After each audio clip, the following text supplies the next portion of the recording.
정영택 목사의 쉐마 바이블입니다. 오늘은 누가복음 20장 19절에서 26절 말씀, 찬송은 389장 내게로 오라 하신 주님의 말씀을 따라서 하는 찬양이 되겠습니다.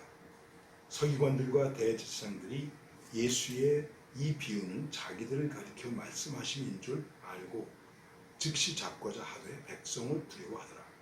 이에 그들이 엿보다가 예수를 총독의 다스림과 권세 아래에 넘기려 하여 정탐들을 보내어 그들로 스스로 의인인 채 하며 예수의 말에 책잡게 하니, 그들이 물어 이르되 선생님이여, 우리가 아노니 당신은 바로 말씀하시고 가르치시며 사람을 외모로 취하지 아니하시고 오직 진리로서 하나님의 도를 가르치시나이다. 우리가 가이사에게 세를 바치는 것이 옳으니까 옳지 않으니까 하니, 예수께서 그 관계를 아시고 이르시되 데나리온 하나를 내게 보이라. 누구의 형상과 글이 여기 있느냐? 대답하되 가이사의 것이니이다. 이르시되 그런즉 가이사의 것은 가이사에게, 하나님의 것은 하나님께 바치라 하시니, 그들이 백성 앞에서 그의 말을 능히 착잡지 못하고 그의 대답을 놀랍게 여겨 침묵하니라. 지금 예수님께서 이 땅에서 마지막 주간을 지나고 계시는 고난 주간에 화요일에 논쟁이 있는 그런 말씀 가운데 있는 이야기입니다. 그 가운데서 이미 여러분들도 아시지만 예수님이 여러 비유를 말씀하시는데, 그 비유의 내용 가운데 일부는 당시에 회개하지 않고 완악하고 계속해서 예수님을 거부하고 반역하고 착잡으려고 하는 바리새인, 제사장, 사두개인들, 율법사들, 소위 유대교의 지도자들이 있었습니다. 그래서 그들에게 회개해야 된다 하는 것을 가르쳤습니다.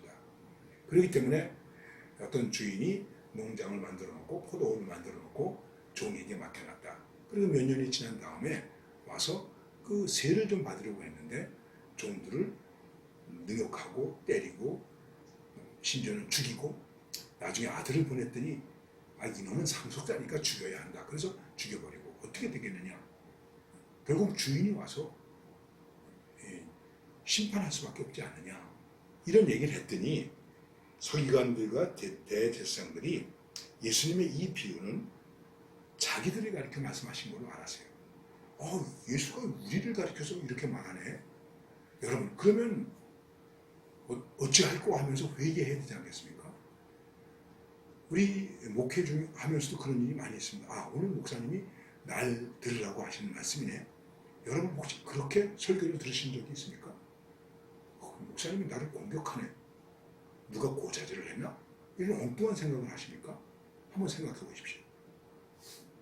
그들은 자기들을 가르쳐 말씀하신 줄 알고 예수를 즉시 잡고자 했지만 많은 백성들이 예수님을 따르고 예수님의 말씀 듣는 것을 좋아하고 있고 사람들이 보고 있으니까는 차마 그 군중들에 의해서 어떤 힐난을 받을까 봐 예수님을 잡지는 못하고 예수님을 엿보다가 총독과 다스림과 권세 아래 넘겨야 되겠구나. 다시 말하면 로마의 힘에, 로마의 정권 아래로 예수를 넘겨야 되겠구나. 그러면 반정부 인사로 이제 예수님을 몰아붙여야 되지 않겠습니까? 그래서 꾀를 생각해냅니다. 정탐꾼을 보내서 아주 스스로 의인인 것처럼 예수님 앞에 가서 얘기를 합니다. 선생님은 참 바르게 말씀하시고 바르게 가르치시고 사람을 외모로 취하지 아니하시고 중심을 보시는 훌륭하신 분이십니다. 진리로 하나님의 도를 가르치고 있습니다. 그러면 자기들도 그 진리를 따라야 되지 않겠습니까? 그러면서 슬쩍 물어보는 거예요. 우리가 가이사에게 세를 바치는 것이 좋겠습니까? 옳지 않습니까? 어떻게 해야 됩니까? 지금 로마 정부는 유대 나라를 정복하고 있었어요. 유대인들에게서 로마는 정치적으로는 원수예요. 마치 우리가 일제의 정복 아래 있었던 것과 마찬가지로 독립운동도 하고 그러지 않습니까? 독립전쟁 많이 했거든요. 그러니까는 로마에게 세금을 바쳐라. 세금 바쳐야지. 그러면 예수는 민족을 매국는 거다. 이렇게 생각할 것이고, 바치지 말아야지. 그러면 로마 정부에 대해서 반정부가 한 게 되는 거죠. 그러면 고발해가지고 로마의 권력 밑으로 넘길 수 있는 것이죠. 그래서 예수님을 고통을 주거나 죽게 하거나 그럴 대상으로 이렇게 말한 것입니다. 다시 말하면 올무를 놓은 것이죠. 이걸 우리가 덫이라고도 말하는 것입니다. 이건 정말 여기에서 옳으냐 그르냐를 이야기하기 전에 정말 치사하고 졸렬하고 나쁜 일입니다. 여러분, 우리 믿음의 사람들은 그러지 말아야 돼요. 덫을 놓지 말아야 돼요. 어떻게 하나 보자. 그리고 거기에서 책을 잡아가지고 책 잡아가지고 공격하려고 하는 그런 것입니다. 그래서 예수님께서 아시고 동전 하나 가져와봐라. 데나리온 하나 가져와봐. 데나리온 가져왔습니다. 거기 데나리온에 화상이 있어요. 그림이 있어요. 이게 누구의 모습이냐? 가이사의 것입니다. 아, 그러냐? 가이사의 것은 가이사에게, 하나님의 것은 하나님에게 바쳐요. 아무 말도 못하게 되었습니다. 그들은 침묵하게 되었습니다. 자, 우리가 여기서 생각할 수 있는 중요한 것이 무엇입니까? 분별력이죠. 이런 것을 분별력이라고 얘기하는 거예요. 하나님의 것이냐, 가이사의 것이냐, 세상 것이냐, 믿음의 것이냐. 여러분 생각해 보십시오. 사람에게 영광을 주는 것인가, 하나님께 영광을 주는 것인가. 우리가 이것을 분별할 줄 알아야 됩니다. 그런데 우리는 적당히 그냥 그러면서 그걸 가지고 뭐라고 얘기했냐면 그냥 은혜롭게 합시다. 여러분, 은혜롭게 하자는 것이 그냥 적당하게 눈 감아주고 흔히 하는 말로 좋은 게 좋은 거야. 누이 좋고 매우 좋고 너 좋고 나 좋고 나는 먹기식으로, 그게 은혜가 아닙니다.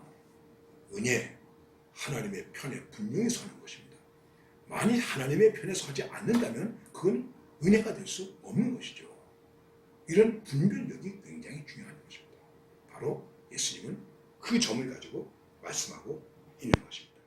여러분, 우리는 세상 일에 대해서 쓸데없는 혼란이나 오해를 갖지 마세요.